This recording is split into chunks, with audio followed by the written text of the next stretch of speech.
All right, so let's see. Let's see if you can all see me here. I'm using a brand new software to try to not have the same problems that I had last time.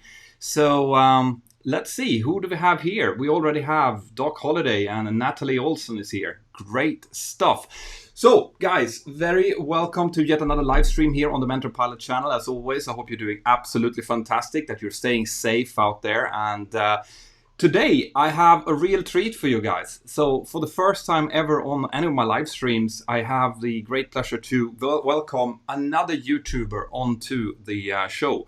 So, Juan, I should say, he is an American YouTuber. Blancolirio is his channel.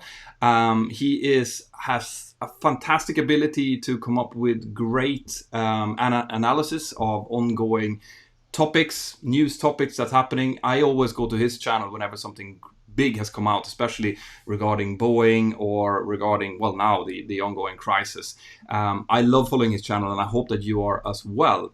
So, without further ado, I'm going to bring him back in from the green room. And the way that this is going to work, guys, is just as my normal live streams. As in, I'll be talking to Juan, and I'll be asking him some questions that I have myself. And then when you guys have something that you want to ask, just, keep feeding it into the live stream. Keep asking your questions. And if you have something that is really, really important, something you really want us to discuss, well, then you can use the super chat function, and I will be able to see it. I see that we already have a few super chats in here. I'm actually going to take the first one already before Juan comes in. It's from Simone Faguto, and he is asking, when did you start being an LTC? As you say, you were an LTC for 13 years. So you started in 2006 or somewhere there, am I correct? Correct. I have been a line training captain or a Czech airman, as Juan is going to refer to me, since 2007 actually. So around 2006 I was in the simulator. I was doing a lot of type ratings. 2007 I started as a line trainer, and then 2013 I became a type rating examiner, which is what I'm doing right now. So without further ado, let's have a look and see if Juan Blancolirio is with us here. So very welcome to the Mentor Pilot channel, Juan. Hey, good afternoon. Here it's about 1 o'clock here local time. What do you got back there? About 8 p.m., 9 p.m., 10 p.m. actually. So 10 p.m. Yeah, it's a big difference. You see, it's all black out my window here. So how are things over in? You're in California, right? That's correct. Northern California. Here about the 30,200 foot elevation of the Sierra Nevada mountain range. Here in Northern California, and it's been real nice and quiet out here during all this social distancing. Fortunately we have a lot of green space we can wander around in out here, and so we're not too cooped up, and the number of cases around here have been pretty light as well. Oh, good. I'm happy to hear. Are you guys on like mandatory lockdown, or are you just kind of social distancing and that's it? It's stay-at-home orders here in California. They went on stay-at-home orders on the 19th of March, and they shut down schools. And California's done a great job of flattening the curve and getting less cases and less deaths here in California. And again, with the population up here being so spread out, it's been a pretty easy go of it as far as that goes. I'm happy to hear that, because obviously here in Spain, it's the complete opposite to that. Yeah, what's going on? Yeah. It's well, now it actually looks like the curve is flattening out. As in, we're having less new cases, we're having less deaths. There's been hovering around 1,000 people dying every day for the last week or so, and now it looks like it's coming down, and it's getting a little bit less pressure on the healthcare system, which is of course good news. But I mean, it's been horrendous, and I mean, just from a personal point of view, my neighbor's dad died just last week from it. We just had word today that a colleague that's in another airline but working out of Barcelona has just passed away in it as well. So it's starting to be uncomfortably close, and it's very clear that you wouldn't have heard about colleagues in their 50s dying from a seasonal flu. So this is quite obviously something much, much, much worse. Yeah. And have you heard of any fellow pilots getting the coronavirus? Yeah, so we have a few Yeah. that were hospitalized in our in the Barcelona base, not in my base here in Girona. Yeah. And like I said, we just heard about a colleague that died from it yesterday. Okay. Okay. Yeah. All right. So he was another. All right. Yeah, yeah, Airline pilot colleague. Gotcha. yeah. All right. Yeah. We've had over 40 cases, I think, at our airline, and only one hospitalization so far. So That's good. it's impacting everybody. Yeah, yeah. Well, from there, let's leave Corona behind us as much as we can, and talk about what we're here to talk about. So, let's see, because I obviously know what you're doing, but for my audience, which is largely European, can you tell us a little bit about what your background is? You want the long story? We got lots of time. We have as much time as we want, man. Let's see. Grew up right here in the local area, Northern California. Grew up on a small Christmas tree farm here locally. Dad was a aerospace engineer in the rocket ranch days, of the rocket race days, and got us into model aviation as a kid. They got bored hanging out on the Christmas tree farm was located right underneath the downwind of the local airport. So as soon as we could get on our little bikes, we'd pedal up there and see what was going on. So pretty soon I was swapping, washing airplanes for airplane rides, and pretty soon got into, learning how to fly. And Dad said, if you're going to get into this aviation thing, you might consider buying your first airplane instead of your first car. And so, and here in the States, you can still do that. And this was 1977 or so at the time. So I bought a old 1942 Taylorcraft for $3,500 US. And I had $1,000 saved up from pumping gas, and $2,500 from mom and dad at 8% interest or something at the time, and picked that thing up in Yuma, Arizona, with my instructor, and brought it home and learned to fly it. Flew that for several years. We went straight to A&P school, aircraft mechanics school, after high school, and then I sold it on my 16th birthday. Got licensed on the 17th birthday. And then had a little incident with density altitude, Really? Probably around 19 years old, up here in the mountains, and everybody was fine. And that was the end of that airplane. And we rebuilt the engine down at A&P school and sold what was left of the airframe. And then eventually, hanging around the local airport with the old air tanker pilots, they convinced me to, why don't you go cut your hair and go join Air Force ROTC and go the military route? And so that's what I did. We're gonna have to see some pictures of you with long hair at some point. You do. Yeah, and that's where we got to get get this software going on with the OBS software, where we can flash these things up in real time. It'll be fun. So went to Air Force pilot training, Williams Air Force Base, Arizona, and pretty quick they said, "Oh, you can talk and fly at the same time. We got a job for you. We're gonna make you an instructor pilot." And so I came out as a T-37 instructor pilot straight out of pilot training. We were called first assignment instructor pilots. So you're fighter qualified. You all want to go fly the latest hottest fighter, but you end up coming back as an instructor pilot. So I was able to do a prisoner swap and do this up to Northern California, teaching T-37 navigator students that were going to go navigate in fighter type aircraft, and give them the basics of low-level navigation, formation, aerobatics. What a great job that was right here in Northern California, flying right over the hometown in a little T-37 jet for about 3 years or so. That's awesome, man. The T-37 little side-by-side turns on a dime. And then still want a fighter assignment after that. And they say, well, Brandon, you're going to get your first available choice, a 141 to Travis Air Force Base. So C-141, the big 4-engine transport airplane. And just down the road to here again in Northern California, never heard of Northern California tour. And then that job, since you come out as an instructor pilot, they put you in as an aircraft commander pretty quickly in the 141. So left seat 141 real quick, and then flying all around the world. Strategic airlift in the 141. That was a fantastic experience, eye-opening experience of how to do operations all around the world as a young aircraft commander in the left seat of a warship on the high seas, basically dealing with all the diplomatic clearances and everything you got to do to fly internationally. And then pretty soon, that was about the time Somalia was going on in Bosnia, and so we were very busy going east.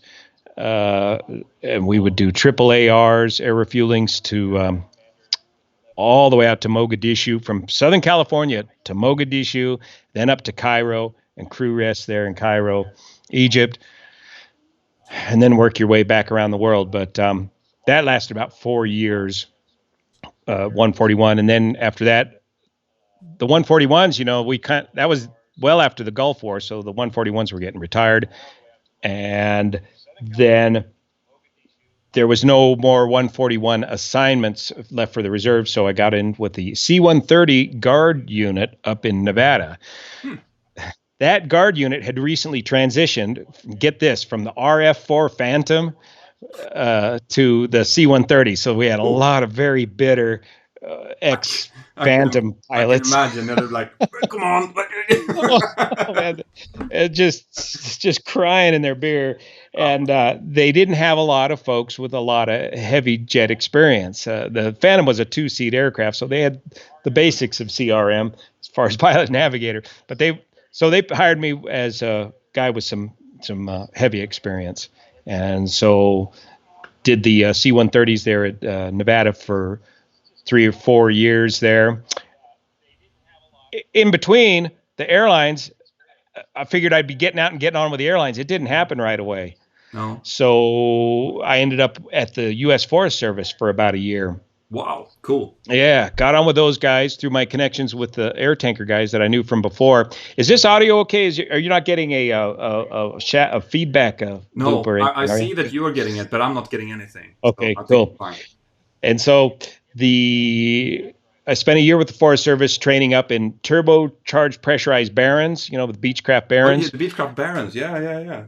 And we're using those aircraft as lead planes to lead the air tankers in on the drops. Just a fascinating job. You're working like a forward air controller, single pilot forward air controller on a busy forest fire fight, especially in airspace like down in Southern California where it's very, very busy. Yeah. And that was a lifetime of adventure wrapped up in 1 year. I can imagine the amount of forest fires you guys have as well. So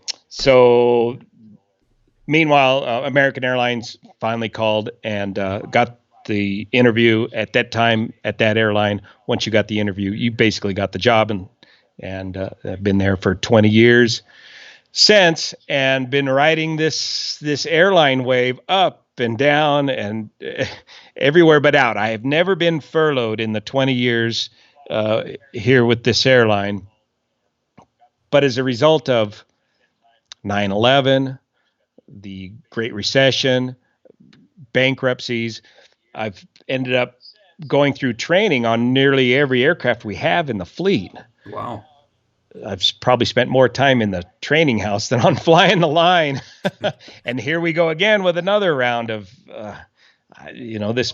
I might be retired by the time this is all said and done. I'm 57 now, so I'm still waiting for my FAA medical. But yeah, I mean, yeah. Have you heard any indications from American Airlines now? I mean, because now they're feeling the squeeze for real. Like everyone here in Europe, it just talks about which airlines are going to survive this and which airlines are going to be absorbed or go bankrupt. Right. So we're working on. Well, of course, we got the U.S. loan program was part of one of the first bailouts, if you will, or loans. Yeah. And so the idea is the U.S. airlines are taking a loan from the U.S. government to get them through to the end of September.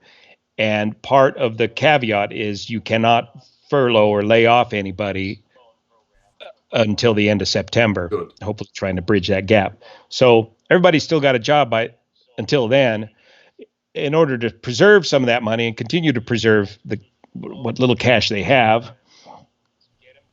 they are offering leaves of absences and some early retirements. So at American Airlines, they had about 600, just under 620 pilots took the early retirement option that was offered down to age 62. So as here in the States, the mandatory retirement age is 65, which is the same in Europe too, Yeah, right? it's the same, correct. So so they offered it down to guys at age 62 and up. 620 took it. Now they're struggling with trying to work out leaves of absences. Yeah. No, I can imagine. I mean, we have the same here. There hasn't been much choice so far. It's just been furlough. That's it. Furlough and that's it, and no pay, right? Well, no, not. I mean, I'm on a special deal because my base was almost closed down because it's such a seasonal base. But then they talked to the unions and they managed to get up with a deal which said basically that we can keep the base open, you can stay where you are, but you have to take a 2-month unpaid leave per year, as in basically a 75% service. So if we agree to that, then that would be what would happen. So I'm on those 2 months right now, which means I'm not on any. But the deal that we have here in Spain at the moment looks like we're going to go down to half pay for as long as this goes on, at least initially, where part of it is then being paid by the Spanish government and part is being paid by my airline, but just to keep people kind of afloat basically as long as this is going on. And that's half pay whether you fly or not. Are you obligated to remain current? Yeah. Well, I mean, obligated to the extent that we can. They might give us flights, as in what the airline is doing at the moment is doing these technical flights where they try to rotate each aircraft each week, and then they put us in. They kind of rotate the roster so that we get one of these technical flights, each one of us, to try to keep us within the 90 days, But now I think that's been increased to every second week, which means that people are going to start going out of the 90 days check. And obviously we cannot travel to our simulator centers, so there's no way for us to keep that going. So there's going to be a lot of people going out of check. And in my role then as a line trainer, as a type rating examiner, I think I'm going to have to do a lot of work when this is all over.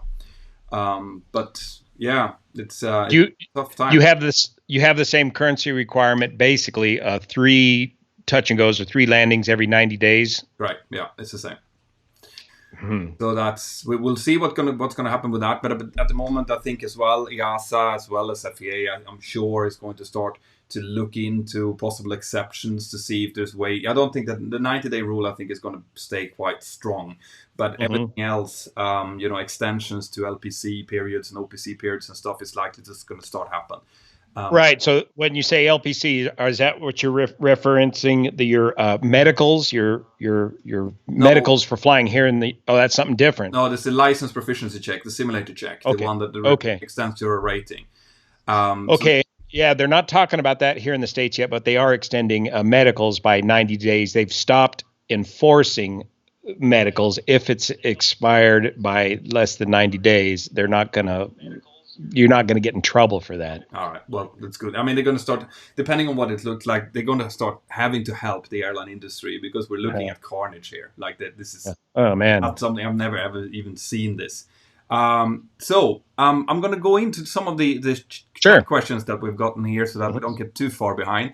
Petra Olsson is asking, well, she's just saying that we are the 2 best, which of course we're going to agree with. I mean, anything else would be wrong of us to say. Well, there's some other great aviation channels out there as well, of course. Everybody's got their niche, and that's the thing. And this is what's so great with this community. Like we did one of these live streams over on the Plane Saver channel, where I mean it was us and it was Mikey and it was Flight Shops as well, Steve. Yes, Steve. And I mean the kind of like.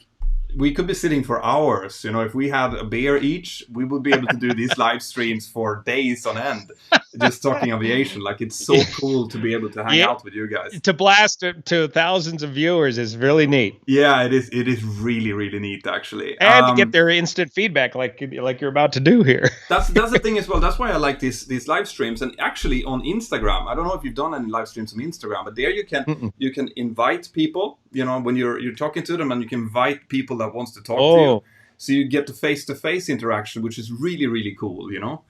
Here this Interesting. We'll have to try that. Yeah, you have to try that.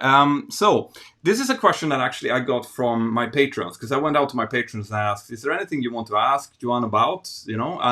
And one of them asked, and in this case, it's also, well, it is actually Spyros. It's the same.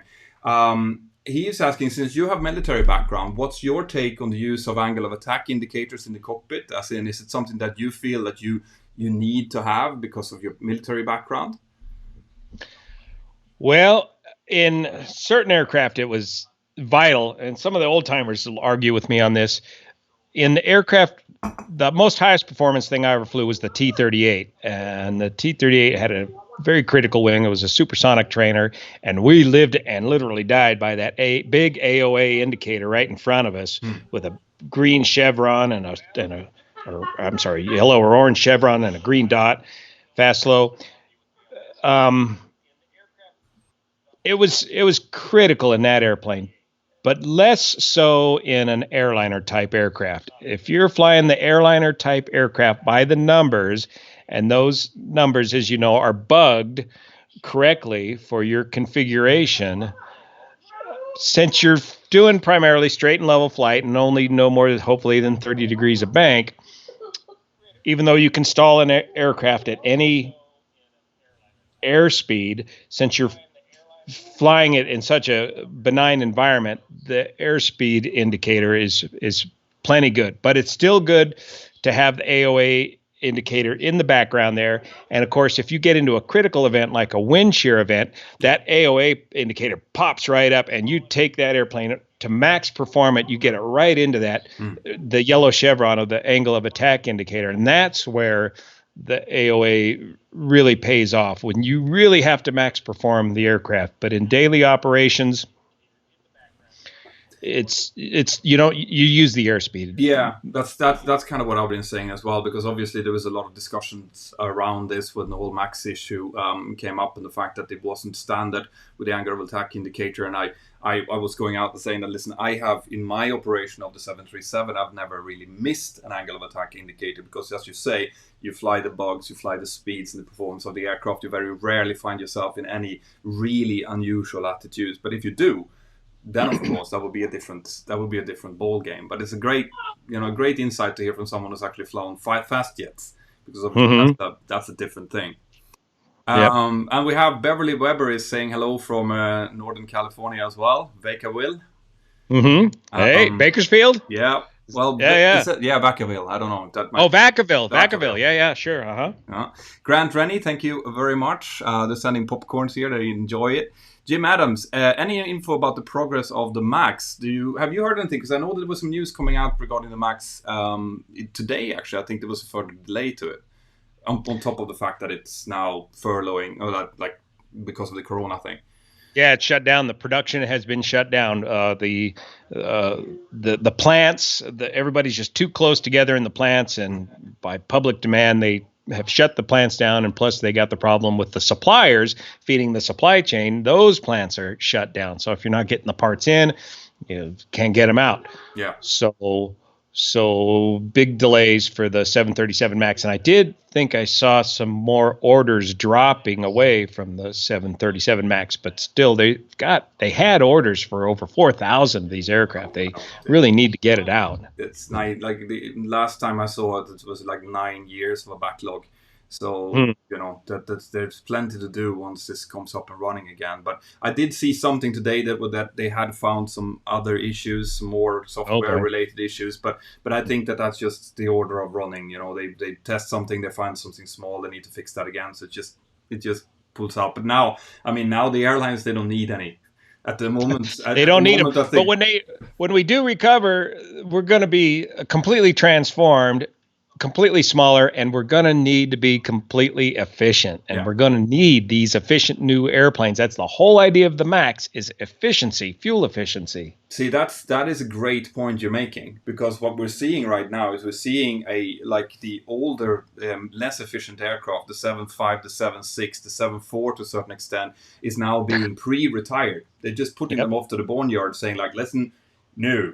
So that means that what's going to be left is the Neos, the Maxes, the 787s, the Airbus 350s, the ones that will that is more efficient to run. So you're making an excellent point there, actually, and that's probably why these, the airlines, that when they do start running again, they will want to start swapping out their older, less efficient types into it. So good. So more questions here. The Alex B is asking, hi from the Netherlands, and he doesn't have a question. He just thinks that it's great to see us together, which is good. Thanks for watching. So Alf is asking what I think about the Swedish way of handling the coronavirus. This is a little bit interesting. So I tend to, on my YouTube channel, not give advice to epidemiologists about how they should be handling their job, because I think that if you go out on Twitter, you'll find 3-4 million fresh new experts on that. That has no idea what they're talking about, and neither do I.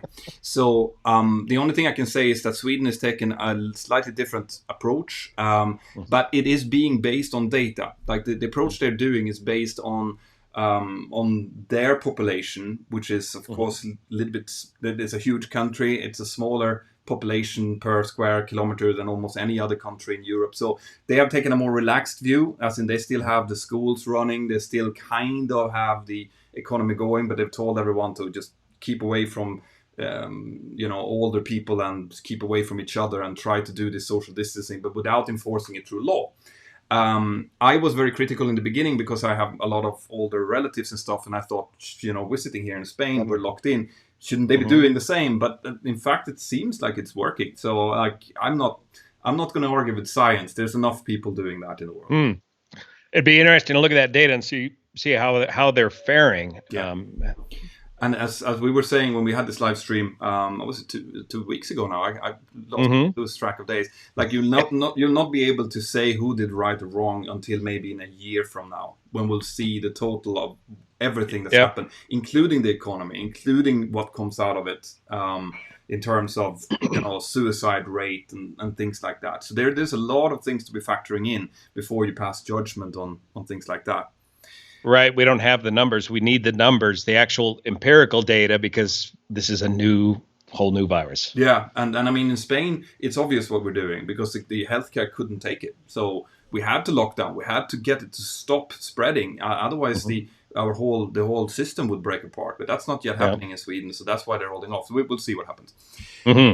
White World West is asking, I asked Mentor last week, but I want to ask you, that's you, Johan, since you're more familiar with the US market, how tough will it be to get a regional job if I'm 35 before I get my 1,500 hours? That's 4 years from now. Hello from Kentucky.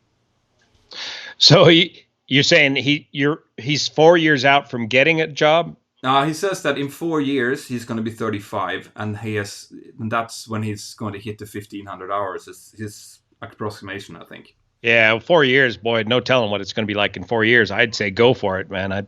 Because I think things will be, whatever the new normal is going to be, we're going to know in about a year. Yeah. So I would keep at it. And guys are going to be, a lot of us are going to be retiring. Well, us, a lot of folks are going to be retiring early as a result of this. I think so as well. 4 years is a long time. That's normally an entire cycle in the airline industry. So 4 years should be plenty of time, at least to know where things are going. I think the next year or two is going to be quite hairy, though. At least here in Europe. So Peter Ganslin is asking, I am a ham radio enthusiast and I listen to NDBs, but many NDBs are being shut down worldwide.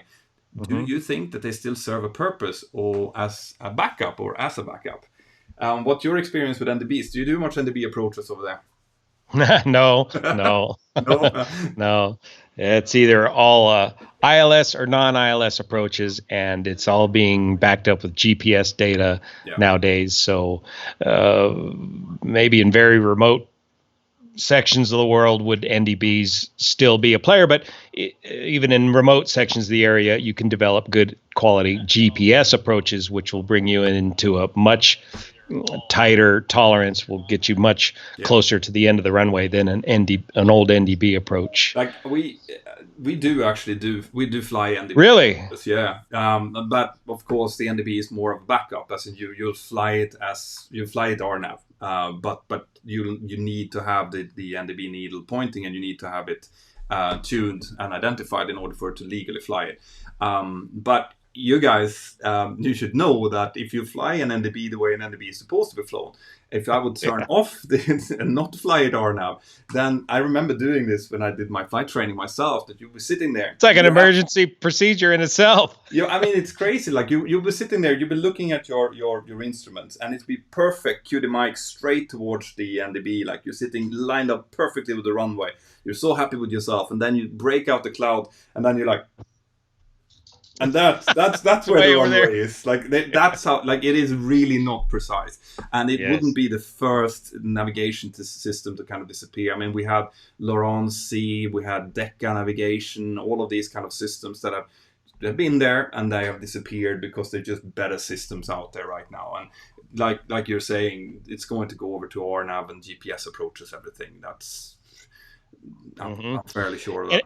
And if you want to do a study, there was a 737 military 737 accident years ago, back during the Bosnia conflict, and it all revolved around an NDB approach and some critical mistakes made during that procedure. Yeah, no, yeah, absolutely. There's a lot of ways that you can do mistakes. So Jim Shuck is asking, have you ever met Niki Lauda? No, I don't think so. No, I haven't actually either. I have friends who've met Niki Lauda or did meet him before he died, but I haven't met him either. I would love to, though. That's a legend, obviously. F1 driver and pilot and airline owner and everything. Joseph Charles is asking, wonderful to see you guys together. Thanks, Charles.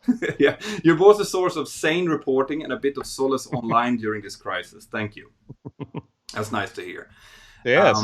It's kind of what we're doing. I mean, especially now, I'm churning out so much more of these live streams and so much more content because I think that there is a need right now to give a little bit of. I mean, I'm not saying that I'm right in everything I say, but at least we can share what we think. And there seems to be a fair amount of people listening, which is good. Yeah. Josh Green is asking, hi Petter, would you consider doing a video on flight sim game on your home PC while we're on lockdown? I was thinking about that. No, Lucas this evening. Have you been thinking about doing something like that? What I think would be really fun, and I've been watching some guys are doing this, but we could bring it up a whole level. What about this video game War Thunder, or a historical game, a combat game, where you could do a presentation about the aircraft before you engage in the game, do a walk around the aircraft, talk all about the technical aspects of the aircraft, and maybe a bit of the history of the battle that you're about to go in, and then go do a battle in the video game with Oculus Rift, the 3D glasses, and have a proper setup. And you would kick my butt so badly at that way. I mean, you're a trained fighter pilot like that. Yeah, but I don't. Video games are different, and I'm not a video gamer. I'm not a gamer. But in this new economy, in this new bunch of time off that we have, some of the most successful guys on YouTube are some of these gamers. I know. And if you could bring in a historical and a pilot perspective and a gaming thing all together, I think that would be compelling content. I would sit for hours to try to practice before, because that would be, I don't know, it would be epic. Like that would be. I have a friend of mine, another 737 captain, he's built a mock-up of the Viggen, the Swedish Swedish fighter, and complete with like throttle controls in the right places and stuff. It doesn't look like much, but like you're saying, he's connected to the Oculus Rift, right? So when he gets into that, the fact that the controls are where they're supposed to be, the stick is where it's supposed to be and stuff, it means that he has it feels exactly like he's sitting in the Viggen. And he does, like, they will go up, there will be a gang of people, like 15 people or so, who are just as nerdy as him and us.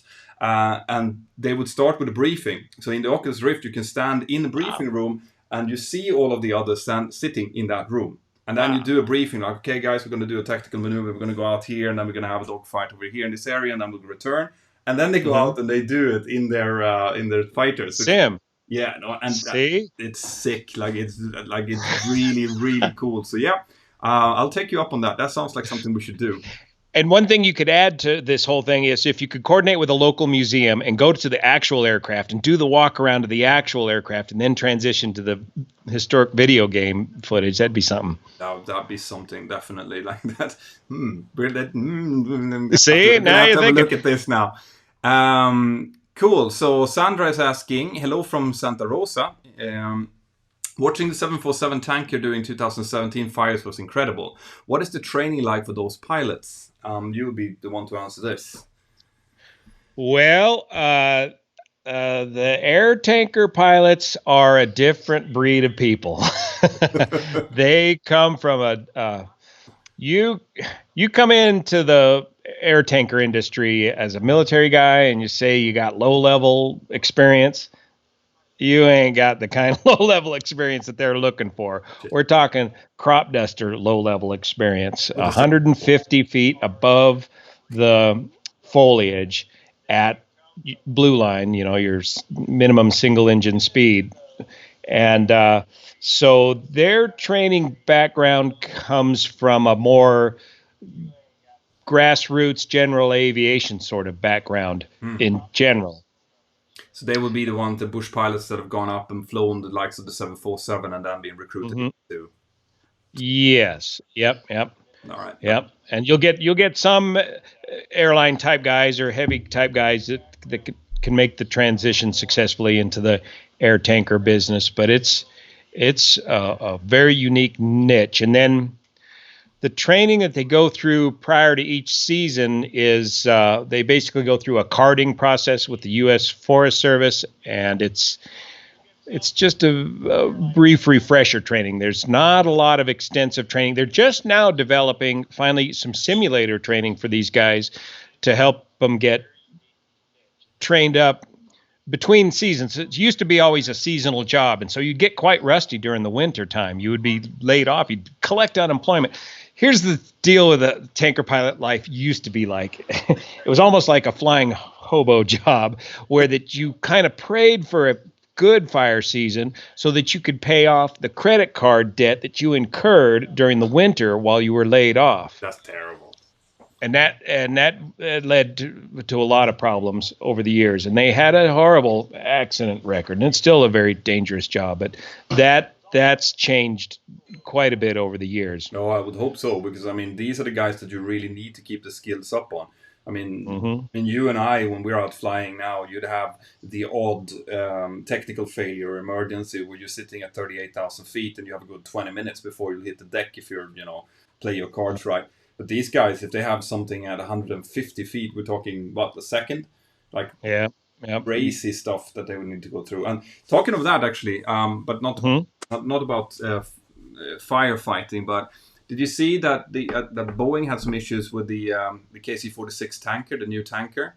And you've been flying tankers as well, so. I was air refueling qualified in the 141, so I didn't fly the tankers, but I would have to get gas from a tanker. That's a pain. That's a real tough work. Now, I forgot what was going on. What was the latest with this dang C-46 program has just been the biggest goat rope ever. I mean, the airplane's already obsolete, and they still ain't got the damn thing online. Yeah, because it's an old it's a 767, isn't it? Yeah. No, I think the last thing I read was that they had an issue with fuel leaks. Wasn't it fuel leaks? No, this was the actual tanker arm, I think, which would have been would have had some kind of guidance that's camera activated, and if you came within the wrong directions, you got the sun into the camera would go crazy and it would start moving the arm as you were refueling, and it could hit the aircraft that you were refueling. So there was some issues with that.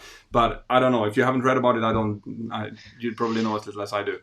Air refueling requires a very narrow envelope that you need to keep your aircraft in order to keep the boom attached. And I think they've tried to add some additional safety features into this system that apparently is not working out too good. You really need a good qualified enlisted guy to fly that boom. He literally flies that boom with a joystick to connect to the top of your aircraft for air refueling. Oh, I can imagine. Yeah.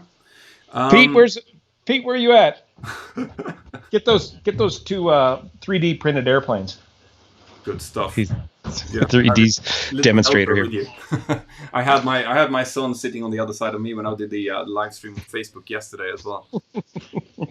We got these Look at 3D that. printed Boeing aircraft from a Blancolirio viewer, but you would have to get about this close to each other for proper air refueling, Yeah, and you've got an envelope about this big to work with man. when you're air refueling. And the problem is these aircraft are so big. The 141 was so huge that you get that much inertia going on a small throttle change, and you can't stop it. Yeah. And then it's just so hard with big aircraft doing air refueling, and of course the bow wave of the aircraft ahead of you, that sort of thing. So You would think that they would be that you'd have an autopilot feature that would go with laser or oh something and keep it. no, you have to hand fly that thing all the time, and it'll take you 20 minutes to fill up off of one of these things, or fill up a 141. 20 minutes of Man, that's super close formation hand flying of the aircraft. It's just that'll be just a that'll be ball of sweat. good stiff neck after that, I'd say. Yeah. Yes. All right, cool. So let's see. Hello from there's more to do. I'm going well behind here. Blancolirio, Juan, you're a military pilot. Have you flown to the end of the planet, near to space or highest altitude with your aircraft? And then something. How high have you gotten during your training? When you were No, we only got up to 40,000 feet or so. So nothing real high altitude. No U-2 flying. I do have a partner in the Bonanza that is a U-2 pilot, and he takes that thing right up darn near to the edge of space. He's up well above the PCA. He's VFR up there at 60,000+ feet because there's nobody up there. Yeah, of course.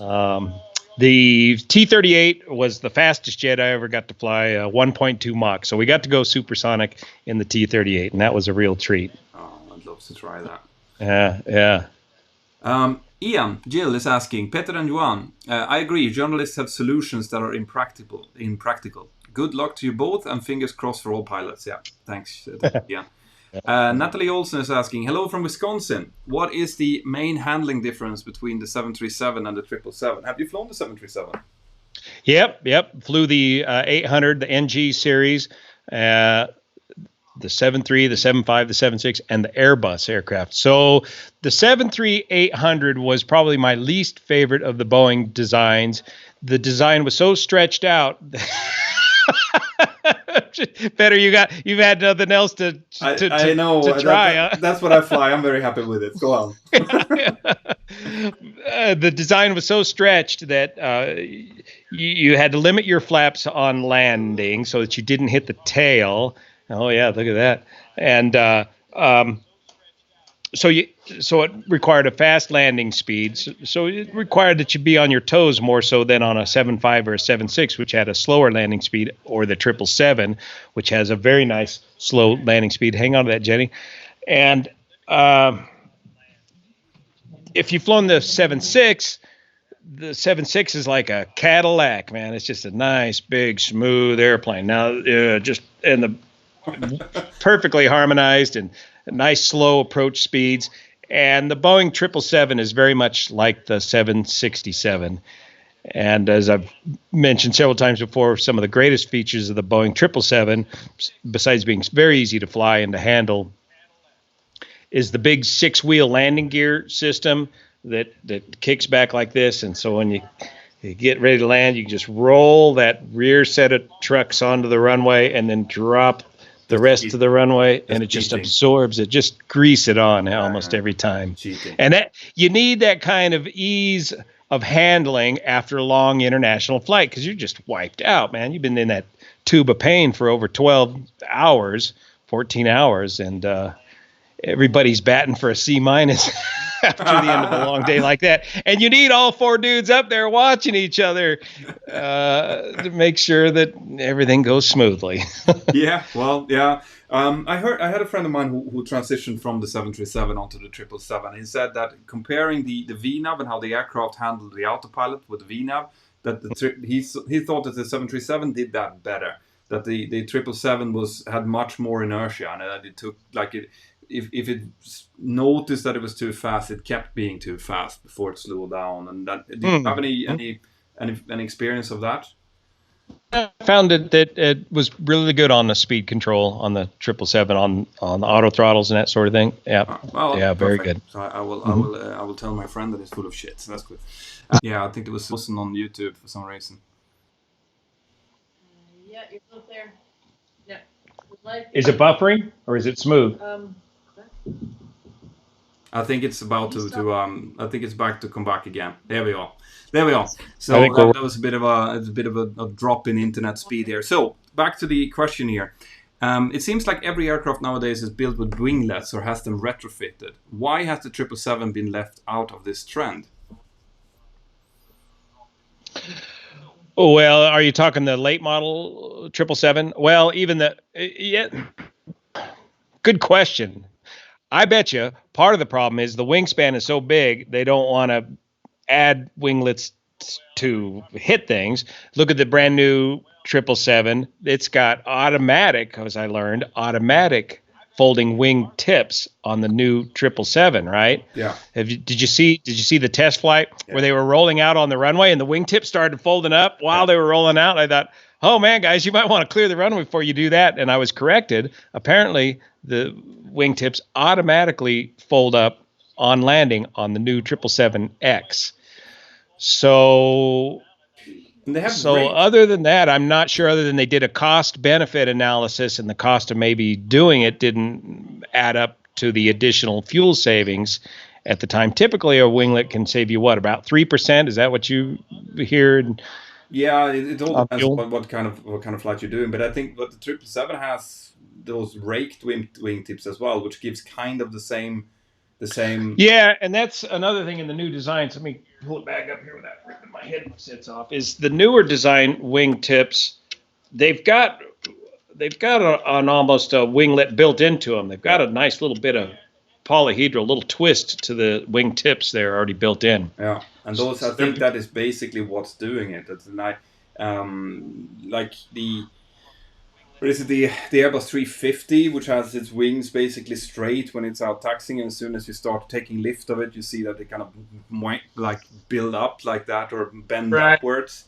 Right, as you lift, that wing is going to start naturally bending and curling. You look at the 787 wing and that sort of thing. You're getting a lot of bend. It's becoming more like sailplane technology. We're getting enough exactly, and I mean material science to have the strength. Yeah, and that's where we're going for because the best thing you want is when the wing is taking out a lot of lift. That's when you want to stop the wingtip vortexes from coming. But as it's not, as you're up in cruising altitude, the winglets will probably add just a little bit more drag than they give. So it's all about that. This is a whole science.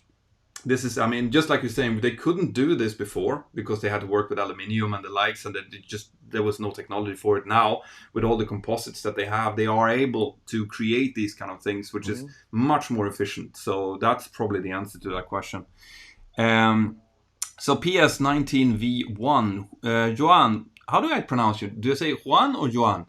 I like Juan. That sounds like you're right from Spain, but it's Juan or Juan. But I like Juan. Sounds like Spain. I don't know how to say. Is it Petter or is it Petter? Yeah, Petter. It's very It sounds exactly like that. What commercial aircraft variants have you flown? Commercial at the airline. I got started out in the right seat of the 727. Now that was a gas. Most guys got new hire guys had to go through a flight engineer boot camp and got stuck in the flight engineer's seat for upwards of 6 months.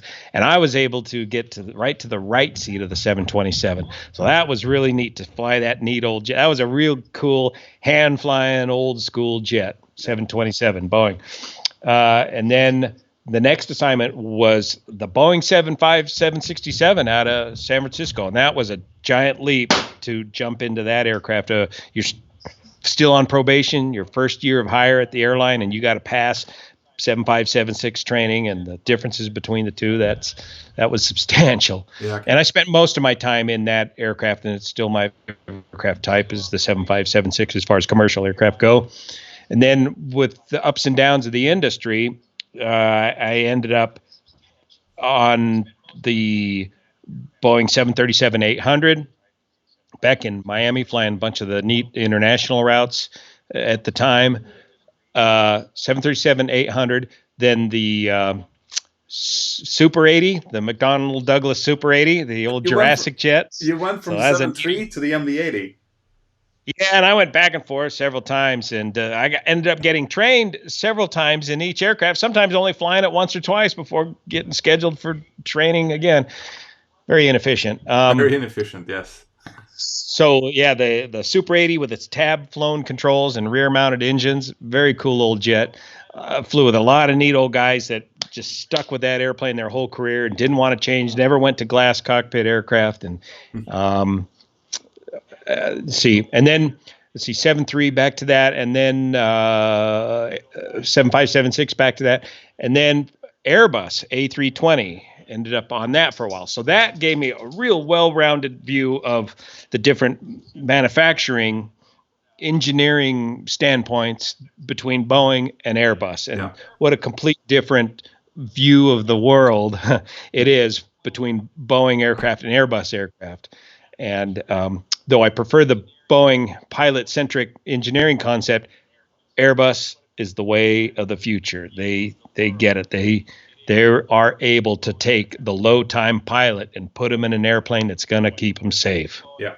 No, that's pretty much my view on it as well. I mean, I've only flown the 7.3, obviously, but from what I hear, from what I understand, it's exactly like that. It's not so much a pilot's aircraft; it's more of an operator's aircraft.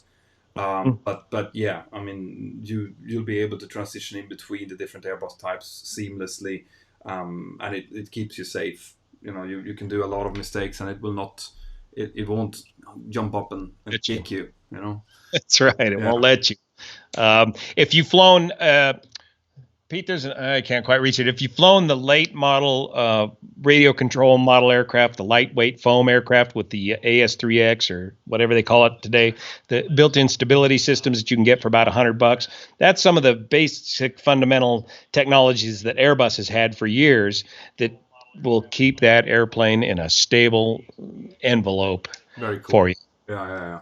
I have to get those models that you have there. You have to get me in contact with your 3D printing friend there, because I want those. Oh, as well. Yeah. Okay. Yeah. Right. Cool. So here is one. I am looking to become a pilot. 15 years old, living in Sweden. What can I expect? What it will cost, and how precise are they on eyesight, health in general? So I can take this one, Alfie. Yeah. So if you're in Sweden, you're a little bit in luck, actually, because Sweden still have government-sponsored programs. So there's a possibility for you to go in through either, I think OS kicking off. I don't know what that is about. Spanish internet, yeah. People are saying, let's see. You don't have kids like I do hogging all the bandwidth trying to play video games, do you? It could be, yeah. It looks like we're back again now.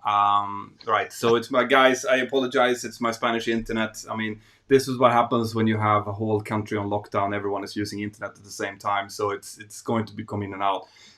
Yeah, so what I was saying there is that if you are in Sweden, you are in luck because they have government-sponsored programs there, which you can apply to. Now, when it comes to medical questions, I always tell you to go and talk to an aeromedical center, an aeromedical examiner, because I won't be able to give you any accurate information, nor will any other commercial pilot that you might be talking to. It's much better to go straight to the source and ask them what kind of vision corrections and stuff that you are allowed to have, and if you are within those limits or not. So check on that. Now, when it comes to actually going through your whole flight training, I don't think I'm going to talk about that right here, right now. You're free to contact me through the Mentour Aviation app, and we can discuss it there. But also, I have made a lot of videos on exactly what you can expect when you want to become a pilot, what different courses are available, modular versus integrated, and these kind of things. So go back and look through my kind of backlog of videos. And I'm sure that when you get back, you can have even more complicated questions, but a little bit more informed. So I think that's where we'll keep it for now. James Rockford is sending a little bit of support. Thank you very much from Chicago. That's really nice. Andreas Falk, I have a cadet pilot interview soon. Do you have any tips on when it comes to questions regarding interpersonal qualities like teamwork and communication? Do you have any tips there, Juan? Here in the U.S., the airline interview process was so canned between all the airlines that there was a whole industry at the time, and I'm sure that's still there, that would prep you for these interviews. And I would highly recommend, or at least at the time, it was highly recommended that you paid some money and you take these prep courses and you do some practice interviews. And then we also, in the military, we always had the gouge. We had the gouge file, and it was kind of the secret file that the commanding officers didn't know about all of us that was thinking about getting out and going for the airlines. And so everybody would do a trip report from each interview that they had from the airlines, and they would collect all this information. And today it's done all online. Yeah. And you research everybody else's interview experience, and you get it categorized by airline, and you could get a very good idea of what to expect in an airline interview specifically for each airline. But in the end, they are all kind of copying each other. Yeah. So get the gouge. That's the thing. Get the gouge. Get in, network with the guys that are in your same boat going for these jobs, and get that information and share it and disseminate it discreetly. yeah. So that's the key. Now if you go for more like a general style, which is what I tend to tell people, especially since I am in airline management partly myself, is that basically what they want to see from you is that you are able to communicate well, that you're not a bossy type, that you're able to take in and share information. So during a group interview, that is something that the airline psychologist will be looking at. What kind of person is this? Is this a team player? Are they positive? Normally you'll get like a bunch of information. All of you are going to get different information. Then you sit in a team and you have to share that information to come to a common decision. And it's all going to be about how you have understood the information you have and how you give it and how you listen to others, and then how your group dynamic is, what kind of role you will play. So like Juan is saying there's a lot to be learned on the internet about how you should be playing this. So definitely check that out. But generally speaking, like you go into an interview, you're going to be hired as a team member, someone that this dude that's doing the interview is going to fly with at some point. So they want someone that's nice, someone that they can relate to. So you want to be a bit relaxed, you want to keep eye contact, you want to smile, you want to answer questions in a way that is, shows that you know what you're talking about. And don't bullshit if you don't know what you're talking about, because they will see that. Yeah, they will pick that out. Remember that these guys do nothing but sitting and talking to people that go in for cadet interviews all the time. They will spot bullshit from a mile away. So if you don't know anything, if something they ask you about whatever, and you say, listen, actually, I'm going to have to get back to you on that because I'm not sure. Yeah. Take the next question. They will appreciate that much more than you saying, well, I believe that, and then no, it just doesn't work. So don't dig that hole. By the time we got on with American Airlines, by the time you got an interview with them at the time, you basically had the job.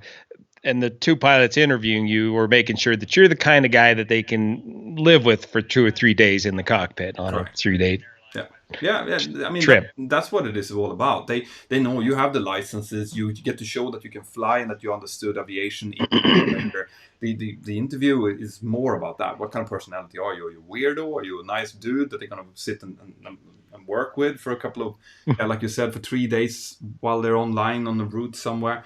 So now I think Andreas is talking about the cadet pilot interview. So that's going into the flight school. And then it's probably going to be more about your capability, or it should be anyway, because there are obviously certain personality types that just shouldn't go for the job of a pilot. And it's much better to hear that at your pilot cadet interview stage than hearing it after you've paid 85,000 euros for your training.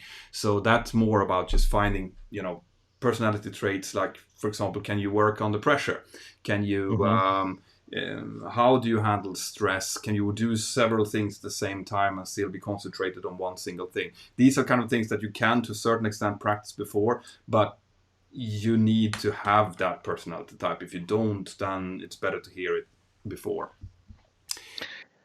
Trainability, exactly. Hans Sidrick, thank you for your support. Sparky, fun fact, the F5 is a comeback version of the T-38. Yeah.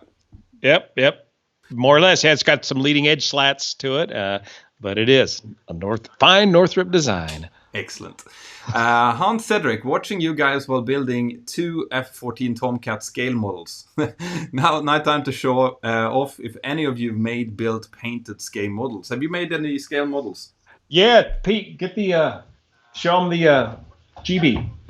I did one of the big ones, which I painted as well. I don't have it here though. Come on up here. I've done it, but I'm not a big. Oh, look at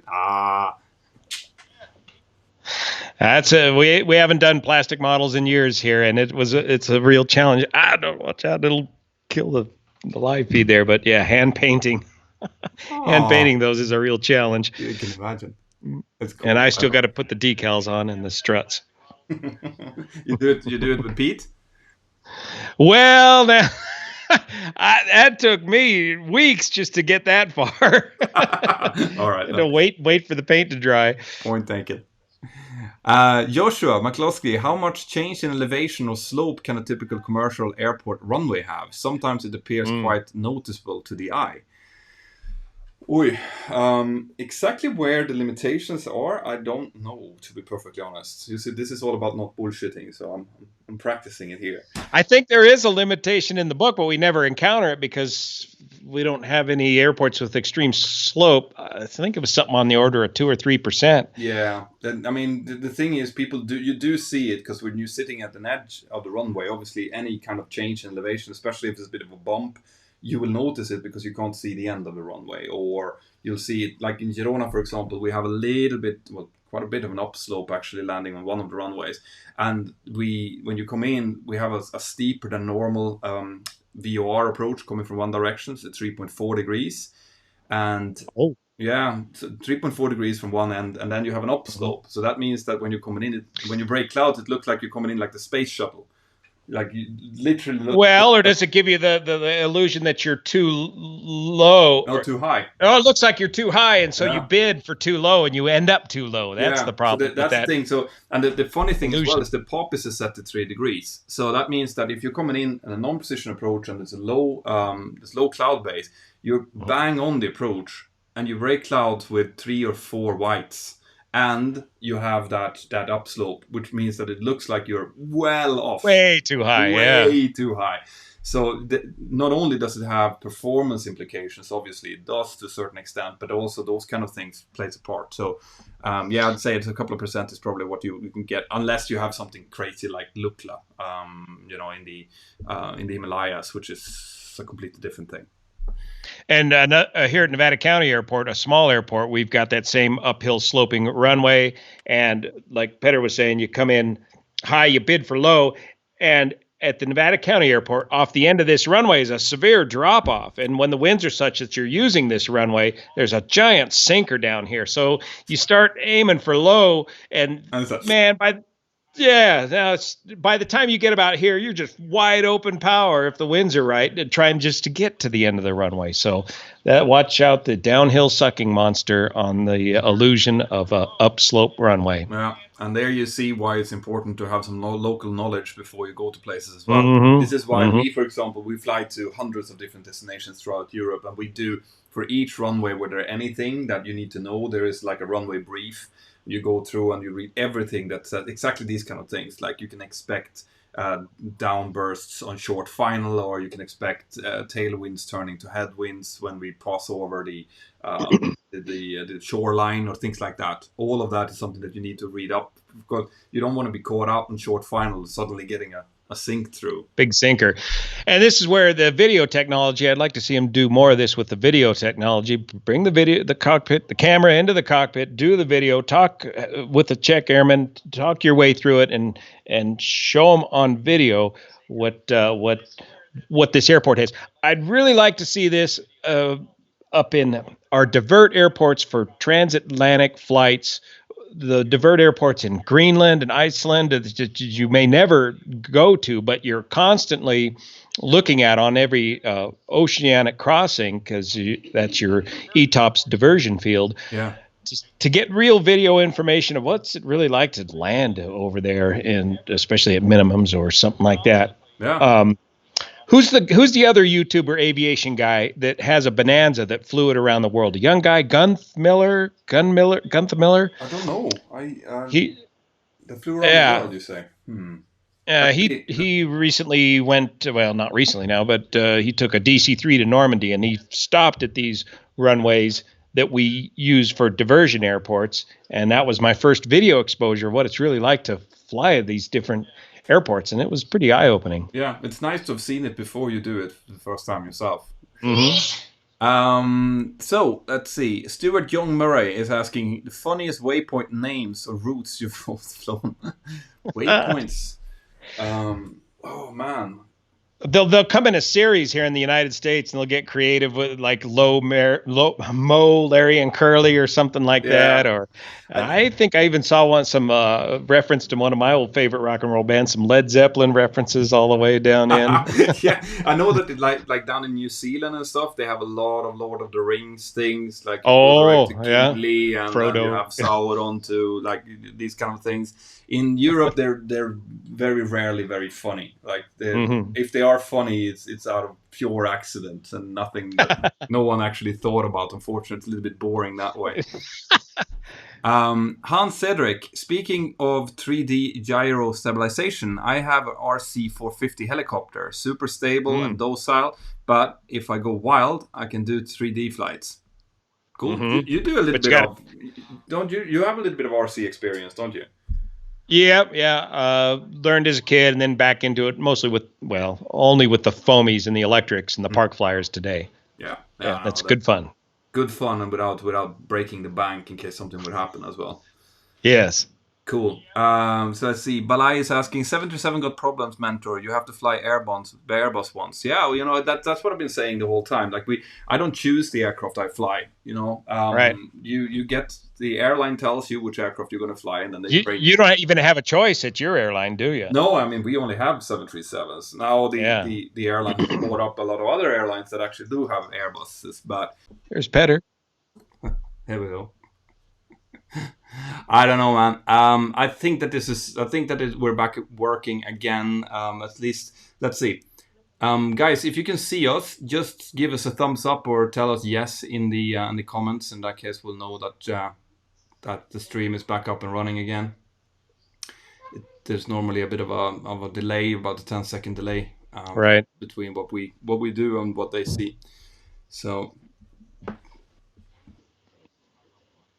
There we go. It seems like everyone is seeing us now. So anyway, guys, I'm sorry about this. This is obviously some kind of bandwidth issue. I haven't had this for years, but like I was saying, there's loads of people trying to use the internet at the same time down here. So I just want to finish this off. I think everyone, let's see. The last super chat question we have is that, are any of you space buffs like NASA or SpaceX fans? What do you say to that? I mean, I love keeping track of the industry. That was Dad's industry. He built solid propulsion rocket motors for the space shuttle, so I do keep a little bit of a tab on that, and lots to learn. Boeing's going through some learning episodes with software there as well. But they're doing I think they're doing another test run, aren't they? Another unmanned. Yeah, they're going to have to do another unmanned one, even though that wasn't the plan. They really need to. Yeah, no, I mean, I think any aviation buff is probably a space buff as well. Like you can't be one without the other. And amazing strides there in technology they're making nowadays. Rockets that come back and land. I know, that's crazy. Like I can't. And that'll be it. Let's see, that's coming in now.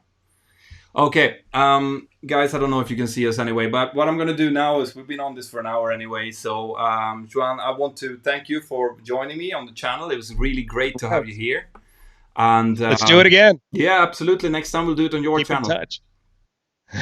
Yeah, I'll work on getting my technology together. That'd be fun. We'll share some pictures. Yeah, and I think, I mean, this is one of the good things that have come out of all of this chaos, is that I feel that a lot of us YouTubers are getting, getting to know each other a little bit, and we take the opportunity to do these collaborations and stuff. It's really cool. And Yeah. I'd love to come over to California and see how you guys are doing over there at some point. Yeah, yeah. You have to come check it out. And if we ever get back over there to Spain, we'll definitely look you up because Jenny's mom still has that apartment right around the corner in the Lloret de Mar. I mean, Juliette Demar is literally, this is the funniest thing. Like, we were talking about this on the last live stream, and Joan's wife is he said, from Spain. Yeah, where? Well, there's a little place called Juliette Demar, and it's like literally a couple of kilometers away from where I live. Like, I could take my bicycle and go to Juliette Demar from here without overdoing it, which is crazy. Yeah. So yeah, absolutely. If you're coming down here and you have an apartment, let me know, man. That would be awesome. Yeah. Take a tour. Absolutely. Thank you very much. I'm going to let you go here, and then I'll go back up to the normal default scene here. So take care of yourself, Joanne, and let's talk coming up. Okay. Thanks. Thanks, care, Peter. man. We'll see you here. All right. Bye. Right, guys, thank you very much for being here on the live stream. I hope you enjoyed that. I'm going to try to get in contact with the likes, even though, Johan is fantastic. I'm going to try to get a hold of more people as well to do these kind of interactions if you guys are interested in that. So stay tuned, and wherever you are out there in the world, stay safe as well. And I'll see you next time. So bye-bye to you.